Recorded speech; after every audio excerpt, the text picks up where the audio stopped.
Welcome back to another video, and today we got our Week 4 college football top 25 rankings. We're doing these every single Tuesday, so make sure you go down there, subscribe. If you are new, turn on the noties to make sure you don't miss whenever we upload. Not only do we do college football, but we do NFL every week, MLB every week. When NBA and college basketball start up, we'll be having those every week, so it's a great time to be on the channel. Make sure you subscribe. Links in the description, as always. Twitter, TikTok, Twitch, Discord. Make sure you follow those, join those. With all that being said, though, let's just jump right on in and get into our number 25 ranked team. And the team that we do have placed at number 25 is going to be Illinois. Now, they were right outside the top 25 last week. They were definitely one of those last couple teams I considered, but ultimately didn't make the cut.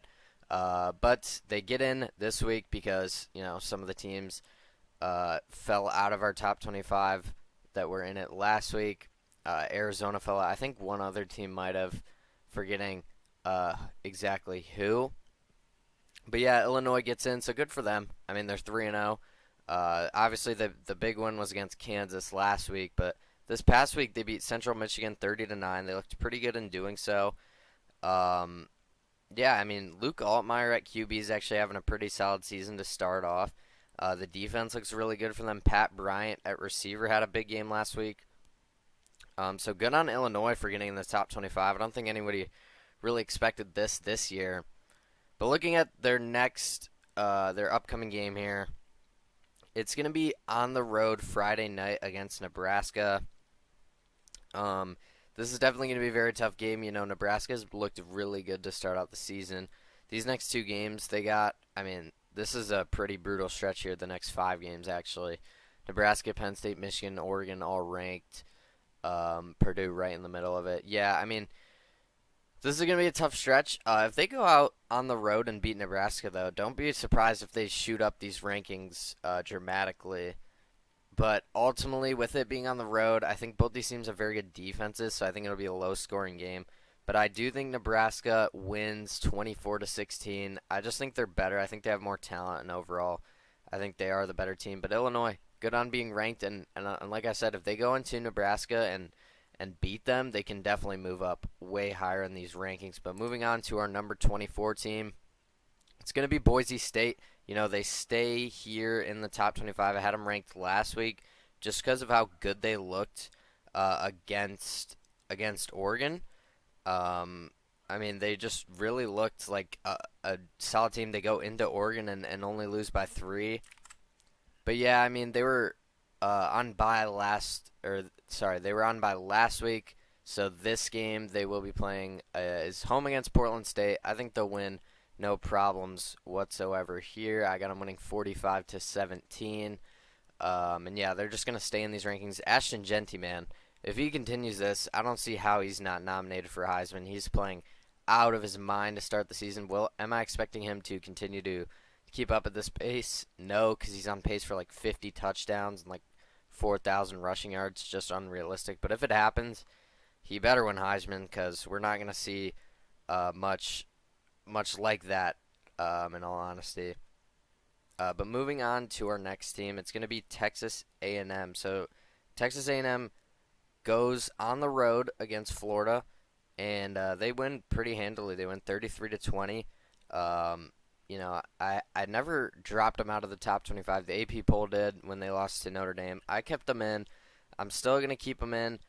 They looked pretty solid against Florida on the road. That's a tough place to play, and they handled them. They were winning 20-0 at halftime. They really just dominated the whole game. Upcoming game here against Bowling Green, I think they'll win pretty easily here. I'm not expecting them to struggle with Bowling Green that much. Moving on to our next team, though, it's going to be Louisville. So they also are coming off of a bye. They move up one spot just by nature of teams in front of them losing. But they got a tough game here, home against Georgia Tech. This could potentially be a trap game with the at Notre Dame game coming up next week. And Georgia Tech, they were ranked. I had them ranked last. I think I had them ranked last week. They're 3-1. They're obviously a very, very solid team. Actually, I might have had them ranked 2 weeks ago. But they're a pretty good team. They beat Florida State obviously in the Week 1 game. Their only losses on the road against Syracuse by 3. Georgia Tech's a pretty good team. I wouldn't be surprised if Louisville wins. I do expect them, or sorry, I wouldn't be surprised if Georgia Tech wins, but I do expect Louisville to get this one done. I am winning 33-27. I think could be a pretty high scoring game here, but I do think Louisville comes out on top. I think they're slightly better, and I think at home is a huge advantage here. But moving on to our number 21 ranked team, it's going to be Iowa State. They also come off a bye, so no game this past week to recap. So we'll just talk about this Arkansas State game, and I do think they win here, 35-10. They're not a team that's going to go out and blow out anybody. I mean, we saw it Week 1. They win 21-3 against North Dakota. Arkansas State is, I mean, North Dakota is actually not a terrible FCS team, so. But yeah, I don't expect them to go out there and put up 65 points. I think 35-10 here is reasonable for Iowa State. Moving on to our top 20, we're gonna kick off the top 20 with the Michigan Wolverines. They moved down another spot. A 10-point game at home against Arkansas State. You can't do that. I know they had a last-second touchdown, so it kind of skewed it a little, but it doesn't look good. I mean, Michigan's quarterback, Davis Warren, he throws 3 picks against Arkansas State. I don't know how that's going to get the job done against USC. Now, I know they're starting Alex Orji, so that will definitely be good to see because I think he should have been starting from day one. I think his potential's way higher than Davis Warren's is. Donovan Edwards just doesn't look the same here running the ball. He really just can't really get anything going, at least so far in the season. I'm still worried about this receiving core, and maybe this Michigan defense is a little bit worse than we previously thought. Now, they still got a bunch of guys over there, but I don't know. It's not looking as elite as we maybe thought going into the season. Now, this will definitely be a huge testament because they got a home game against USC. I think these two teams are pretty evenly matched, and it's in Michigan. It's hard to pick against Michigan, though, or it's hard to pick for Michigan just because of the way USC's looked to start the season, and they definitely have their QB situation sorted out. Michigan, Alex Orji will be starting his first game of his career. It's going to be against a top 15, I believe, ranked in the AP poll, top 15 team. I think USC goes in and gets it done. I think it's going to be a very low-scoring game, but I do think USC gets the job done because USC's defense is very good this season. So I'm definitely worried how much Michigan will be able to move the ball. And USC's honestly looked way better than Michigan has to start the year. So I actually do think USC gets the job done. I think they win here. But this will definitely be a huge game. Definitely one we're going to be watching closely. Moving on to number 19, Nebraska has another great game against Northern Iowa, winning 34-3. Dylan Raiola looks like the real deal here. Really just throughout these first 3 games has been Nebraska's been very good. I mean, it's pretty plain simple. The defense looks elite. They're going up home against Illinois. This is going to be a great game to watch. Both these teams ranked in the top 25.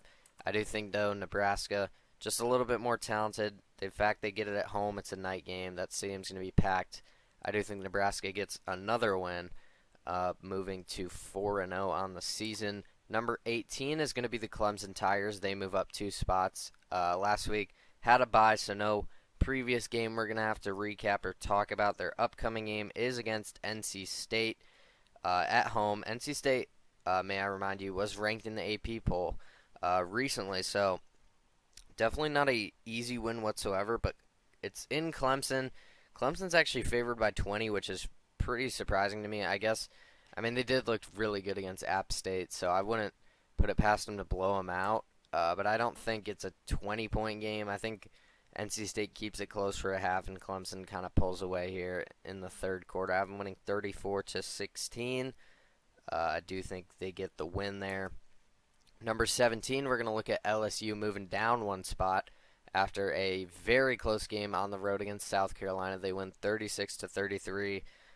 They honestly probably should have lost that game. They really got outplayed for the majority of the game. I mean, it was 17-0 at one point.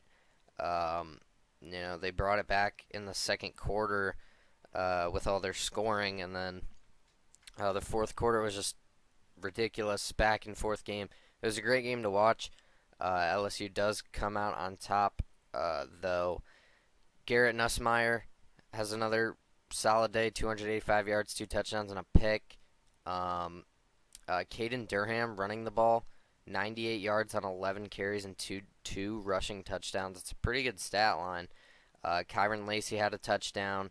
This is a really good LSU team. They did get pretty close to losing last Saturday, but they did pull away. I do move them down though, just because they were close to starting out the year 1-2.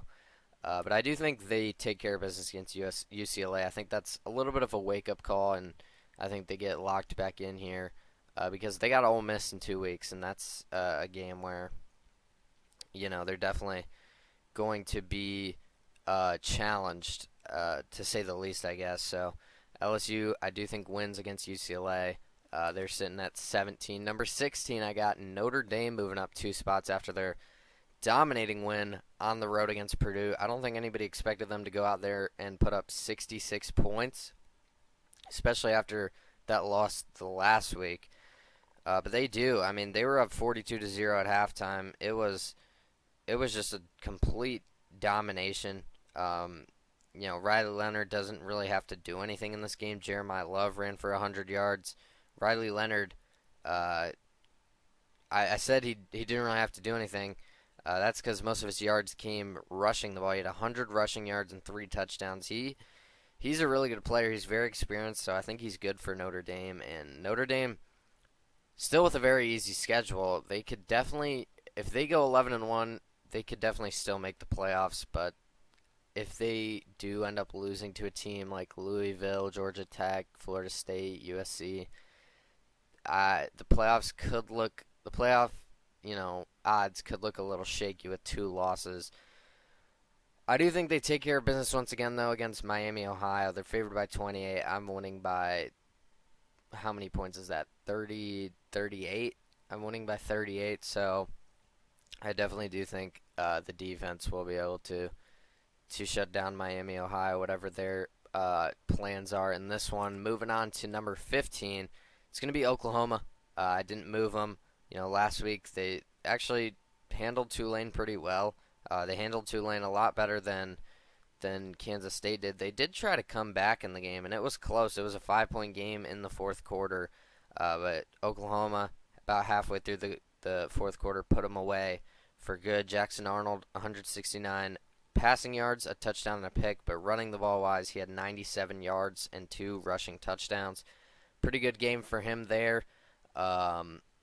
Yeah, they didn't move just because they definitely didn't deserve to be dropped down, and I think going up, there were some teams that passed them. Yeah, I think 15 is where they should be right now, but they definitely have a huge chance to excuse me, they definitely have a huge chance to skyrocket up these rankings here because they got a game coming up against Tennessee. Now, Tennessee has looked very dominant through the first 3 weeks, but this is going to be Tennessee's real, first really good team they played. I know they played NC State and dominated, but this is different. I mean, it's in Oklahoma. It's a true road game, and Oklahoma's defense once again looks pretty solid. Offensively, they also look solid. They look like a really good team. Tennessee's going to have their work cut out for them. I do think, though, it's hard to pick against Tennessee the way they've looked. I think they win 31-20. I think it's a little bit more low scoring than people are thinking. I think both these teams have pretty underrated defenses, but I do think Tennessee goes in and wins 31-20. I just worry about Oklahoma's offense, how they look here. Yeah, I don't know. Tennessee's defense looks really good. Their offense looks really good too, but I think Oklahoma's defense slows them down a little bit, but not quite enough. Unfortunately, I do think Tennessee goes into Oklahoma and wins this game, but this is definitely one of the games of the week. Definitely going to be watching this game for sure. Moving on to number 14, though, it's going to be Utah moving down 3 spots, and this really isn't. They really didn't do anything wrong here. I just kind of felt that some teams I had ranked ahead of them some teams that I had Utah ranked ahead of deserve to pass them. This I probably ranked them too high in the preseason. I think I'm at like 8 or something, so they've dropped down a little bit. But I like to keep my rankings fluid. I don't like to be the A people where they kind of just shift a little bit, and teams really don't jump each other ever. So I like to have mine fluid, just how based off what I'm feeling every week. And they had a road game against Utah State. They didn't look bad necessarily. They win by 17 points. It was a pretty close game for a while, though. I mean, they were only up 3 at halftime. In the third quarter, they definitely did add to the lead a little bit. But I am worried for Utah with this upcoming game because, I mean, Bryson Barnes, how good is he? I mean, I don't know. I mean, no Cam Rising definitely is going to hurt, I guess. Or sorry, Bryson Barnes is on Utah State. Was he not on Utah last year? I swear he was. Maybe he transferred. I guess I missed that. Isaac Wilson was actually the guy for Utah. 239 yards, 3 touchdowns, and a pick. Again, though, with no Cam Rising, I really do worry here on this game on the road against Oklahoma State. Oklahoma State's looked really good so far this season. It's going to be a great coaching battle. I think it's going to be a low-scoring physical game, but I do think ultimately with no Cam Rising, because I don't believe he's going to play, I think physicality-wise they're very evenly matched, but I think the quarterback, I will give the slight edge to Oklahoma State. They also get it at home. I think it's a really close game, but I think Oklahoma State wins 28-24. I feel like them having it at home here is a huge factor. This is another one of those games. There's a lot of good games this week, but this is another one where we'll definitely be keeping an eye on. Speaking of Oklahoma State, I have them ranked at 13. They take care of business on the road against Tulsa, winning 45-10. Alan Bowman looks really good. He looks a lot better than I expected, to be honest. He threw for almost 400 yards, 5 touchdowns, and a pick. Ollie Gordon really hasn't had to do much this season. I do expect him to have a pretty big game here against Utah, though. And like I just said, I have them winning 28-24. I just think the fact that they get this at home and Cam Rising will not be in the game is a huge factor. So I do think Oklahoma State gets the win against Utah. But looking at our number 12 team, it's going to be Kansas State. They move up 2 spots. They dominated Arizona from start to finish, 31-7. I mean, it was never a question. Kansas State Arizona scored on their first drive and then couldn't do anything the rest of the game. Kansas State's defense locked it down. Avery Johnson looks like a really, really good player. He threw for 156 yards, rushed for 110. He threw for 2 passing touchdowns. This Kansas State rushing attack just looks deadly. I mean, DJ Gittens, Dylan Edwards, along with Avery Johnson at quarterback, they have a whole lot of weapons they can get you. They finished with 237 rushing yards, only 156 passing yards.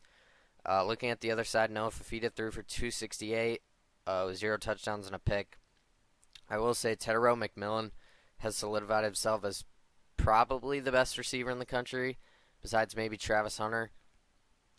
I mean, he 138 yards on 11 receptions. That's some crazy stuff. He also had the 300-yard game earlier in the year. So that's one positive, I guess you could say, from Arizona. But looking at Kansas State, they look like a real threat. Honestly, they're probably my favorite to win the Big 12 right now. I had them coming second in my preseason to Utah. But as of right now, they're definitely the team that I would pick to win. They just look the best out of these Big 12 teams. Upcoming game against BYU, I think they win here 30-10. It is on the road. I could see this game being a little bit of a hangover game, maybe a trap game here with the Oklahoma State game coming up in the following week. So this could definitely be a trap game, but I do think they win here. Number 11 is going to be Oregon. They move up 1 spot, and I was close to jumping them back into the top 10 over some of these teams, but I wanted to play it slow a little bit. They looked really good here in the rivalry game on the road which is huge for me. I mean, I thought this was going to be a close game regardless of how Oregon's looked. Even if they were blowing out teams, I thought this game would be close. Just because of the rivalry game, it's on the road. These games are usually close. But no, Oregon goes in there, wins 49-14. It was never really a question. I mean, they started off a little bit slow, but in reality, I mean, everybody knew Oregon was going to win this game.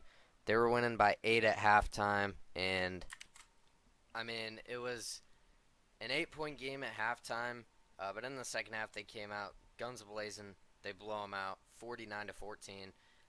Dylan Gabriel looks very solid in doing so. He had the long rushing touchdown. He had almost 300 yards through the air. And yeah, I mean, Tez Johnson had a great game. This is kind of the Oregon we expected this season.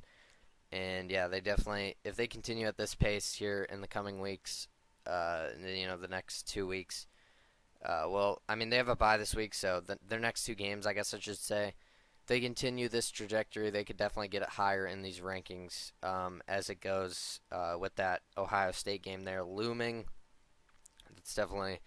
They're definitely going to pick things up, I believe, but no prediction here for the upcoming game just because it is a bye.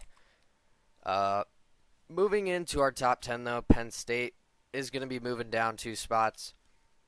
And they were on a bye last week, so they didn't necessarily do anything wrong, but I just felt like I had them a little bit too high, and I felt like teams deserved to jump them a little bit. I think here against Kent State, they should win here pretty easily coming off the bye. I think they'll be well rested. I think they'll be well, ready for this game. I have them winning 44-6. I think the offense looks really good. I think this is their best game of the season. It's definitely the easiest team they will play this year. I do think they handle business. Number 9, I have USC not moving. They also come off a bye this week, and their upcoming game is at Michigan, and we talked about this already a little. I do think they go into Michigan and win. I think it's going to be a really close game, though. I think with Alex Orji starting, that gives Michigan a whole new dynamic, and I feel like that's definitely what they need to do. I think that's definitely the right decision. But I do think overall USC has looked better this season. It's hard for me to pick against them right now. They've looked really good through the first 2 games. They beat LSU in week 1. They dominate Utah State, no questions asked. Michigan has had 2 struggle games I would consider against Fresno State and Arkansas State, and of course the loss against Texas where they got absolutely dominated at home. It's hard for me to pick Michigan just because of the way they looked. I mean, their quarterback last week threw 3 interceptions against Arkansas State. I know he's not starting, but still, that is worrisome. The receivers are just not great at all, and USC's defense has looked very good through the first 2 games. I mean, they gave up 0 against Utah State. They hold LSU to only 20 points. USC looks like the real deal. They could definitely make some noise in the Big Ten. I mean, with the schedule, this is arguably, I mean, you could consider this to be the hardest game. They get Penn State at home. They get Nebraska at home. They get Notre Dame at home. Those are all tough games, but Michigan is the only one on the road. USC could definitely make some noise. I do expect them to win, but I wouldn't be surprised if this one goes either way. Looking at the line in this game, USC's favored by 6. I do think Michigan will cover, but I do expect USC to win.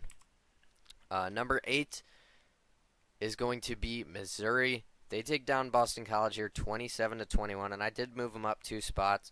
I just felt, not necessarily that they looked dominant last week, I just felt I had them ranked a little bit low, and I think they deserve to be ahead of teams like USC, Penn State. These teams I had ranked behind them previously. But Boston College was a pretty good team. I'm not sure. I don't think I had them ranked last week, but they were definitely right there. But Brady Cook, 264 passing yards and a touchdowns. Nate Noel on the ground, 121 yards. Luther Burden has another great game, 117 yards here, and the touchdown. And yeah, this was actually a pretty close game throughout. I mean, Boston College went up 14-3 right away. Missouri does take the lead before the half, and they kind of were in control for most of the second half. I mean, they pretty much held Boston College scoreless in the second half until about 4 minutes left in the fourth, where they scored the touchdown. They did have a chance to win it at the end, but Missouri did hold on. And that's kind of what I wanted to see. I kind of wanted to see them, play a real team because these first 2 weeks, really, they haven't played anyone. Home against Vanderbilt this week, I do expect that to be a win. I think they'll win 37-14. Moving on to our number 17, Miami's going to be moving down a spot, and this is, again, not necessarily that Miami did anything wrong because 62-0, I don't know what else you can ask from them. I just believe there was a team that I felt deserved to jump them with the way they've been playing. But Miami's looked really good to start the season. I mean, Cam Ward is looking electric. He threw for 350 yards and 5 touchdowns. A.J. Allen running the ball was very good. Jordan Lyle as well. Jacoby George receiving the ball. I mean, they just have a whole lot of guys. Damian Martinez didn't even he might have been injured, but he really didn't even need to play. Yeah, they win 62-0, another dominating win. I do expect them to do the same against South Florida. Now, I have this a little bit closer because Alabama did struggle against South Florida. It is on the road. But I do think they'll win by a pretty considerable amount here. They're only favored by 16.5. I say only, that's a lot of points. I have them winning by 31. But I could definitely see this one being a little bit closer. I want to see them play, a pretty, tough team. They really don't have one on their schedule, though. I guess at Louisville coming up, that could be a good one. Versus Virginia Tech could be. I mean, they have some decent games, but none of these games, they're not playing an elite team on their schedule. But number 6 is going to be Tennessee. They beat Kent State 71-0. I mean, they're playing. I mean, if we're just doing it with no preconceived opinions and just looking at the schedule and how these teams are playing, you could argue Tennessee has been the best team this season. I don't think that's crazy to say. I'm moving them up one. I have them jumping Miami. I mean, Nico Iamaleava has been ridiculous here through his first 3 games. He really hasn't needed to do much. I mean, Deshaun Bishop and Dylan Sampson running the ball wise, they had 6 rushing touchdowns against Kent State here. They really didn't even need Nico to do anything. I think the story, though, that people aren't talking about, look at this defense. I mean, it's a pretty much a road game against NC State there. It was a neutral site, but they win 51-10. The defense only allows 10 points. They only allow 3 to Chattanooga, and they allow 0 to Kent State. Not to mention the fact they've scored over 50 in all 3 of their games and are pretty much, I mean, they've scored basically 70 points in 2 of the first 3 games. Now, this is definitely going to be interesting. I want to see them play a real good team, and I think they will get that this week here. It is on the road as well. It's a top 15 matchup. Arguably the game of the week. I would probably say it is the game of the week. They're going into Oklahoma. But the way they've been playing, it's hard for me not to say they would get the win. I think it'll be close just because it's on the road. It's an SEC game. Oklahoma's looked really good through the first 3 games of the season, but if they go into Oklahoma and put up a performance similar to how they did at NC State, it doesn't even have to be by 41 points. It could be by, if they win by anything over 21, 24, I'm telling you right now, don't be surprised if Tennessee's a top 5 team in my rankings next week. I mean, if they do that, they're definitely going to be moving up. I'm telling you right now. Number 5, though, is going to be Ole Miss. They're going to stay at number 5. They take care of business against Wake Forest, 40-6. It was on the road, and they played pretty solid here. I mean, you can't really ask for much more. Jackson Dart threw 377 yards, a touchdown, and an interception. Trey Harris, another great game receiving-wise. Yeah, they take care of business. Again, they really haven't played anyone. It's going to be another week of that, though, against Georgia Southern. I think it's going to be another week where they take care of business. Ole Miss is one of these teams that I really want to see them start to play people. And we will see that there against Kentucky, at South Carolina, and then obviously at LSU. But this schedule really isn't too difficult for an SEC schedule. I mean, they only play 3 ranked teams. So, Ole Miss, one of those teams, have looked good, but really haven't played anyone here yet. Number 4, I have Alabama. I definitely thought about moving them up, but it's pretty hard to pass the teams I have in the top 3. But they go into Camp Randall at Wisconsin and they just dominate them straight out the gate. They win 42-10. Wisconsin scored on their first drive and didn't score again till midway through the third quarter. I mean, they just shut their offense down. They couldn't do anything, and by the time they scored, the game was already over. Milroe only had to throw for 200 yards and 3 touchdowns. He rushed for 75 yards. He had 5 total touchdowns in the game. He had 2 rushing, 3 passing. Ryan Williams, another great game for him. He looks dangerous. Jam Miller and Justice Haynes. That rushing attack, that duo right there is going to be a problem for everybody who plays Alabama this season. They get a bye this week, but their upcoming game, this is going to be a home game versus Georgia in the regular season. It's going to be a night game. This is going to be a great game.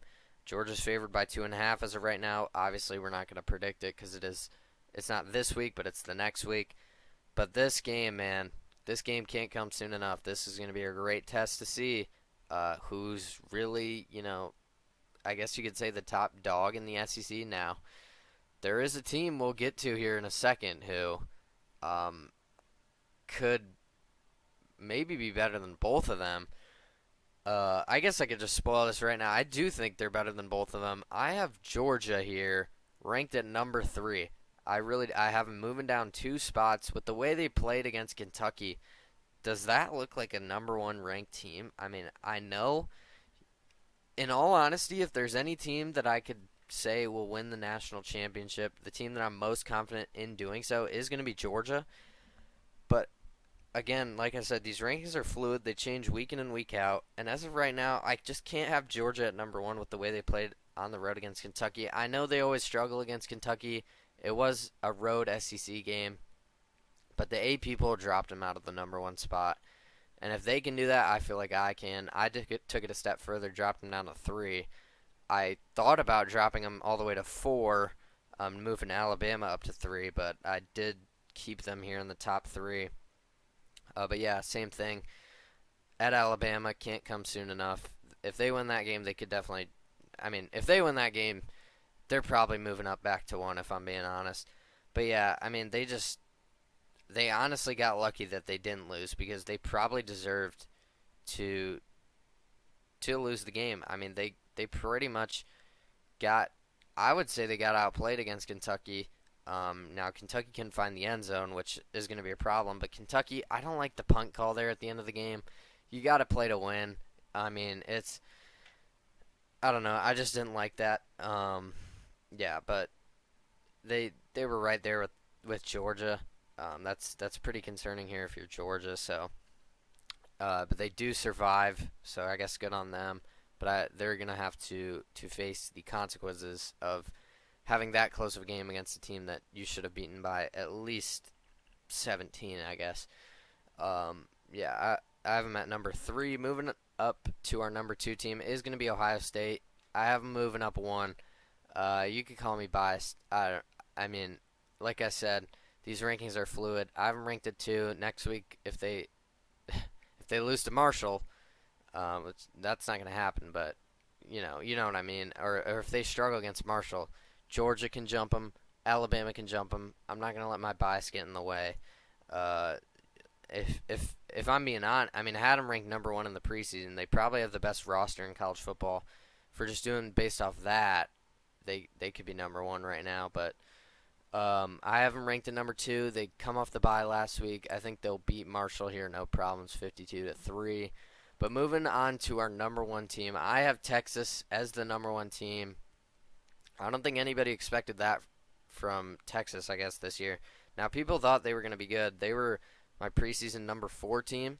Yeah, and deservingly so. I mean, they have the roster to do so. Quinn Ewers is probably going to be a Heisman QB. They have Isaiah Bond at receiver. The defense looks really good here so far. I mean, they won 56-7 last week. Now the injury to Quinn Ewers, I don't think will really bother them so much. I mean, they have a lot of time. They got UL Monroe this week, and then they get Mississippi State at home, and then a bye before that road game against Oklahoma. I guess it's not a road game, but the Red River game against Oklahoma, and then obviously the home game against Georgia. So they won't have to necessarily rush Quinn Ewers back, which I think is nice. But Arch Manning, he played this game here against UTSA, and he looked pretty good. I mean, he threw for 4 passing touchdowns. He had the rushing touchdown too that a lot of people are talking about. 5 total touchdowns for him. That's really good. Ryan Wingo, Isaiah Bond, like I already mentioned. That's a great 1-2 punch here receiving wise, and the defense again looks very good. So Texas, I think as of right now, is the number 1 team in the country. I think deservingly so. Home against UL Monroe, I'm gonna say they win 50-0. UL Monroe is probably one of the worst D1 teams, if not the worst.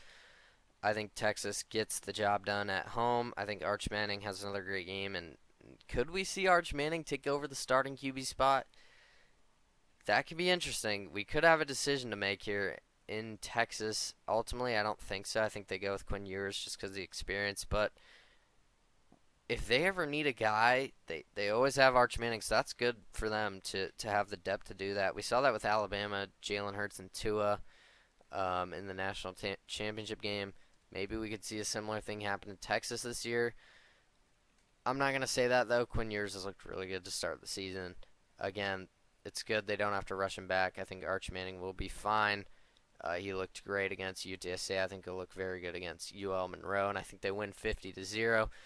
But yeah, that's going to do it for the Week 4 Top 25 rankings. Hope you guys enjoyed this one. If you did, make sure you go on there, leave a like on the video, subscribe to the channel if you're new, turn on the noties to make sure you don't miss whenever we upload. This week, we're going to be uploading our Week 3 NFL game predictions tomorrow, and then an MLB video, MLB All Around, on Thursday.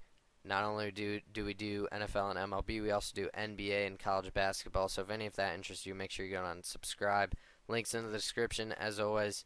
X, Twitch, TikTok, Discord, follow all those, join those. With all that being said, though, hope you guys enjoyed. I will see you guys tomorrow with our Week 3 NFL game predictions.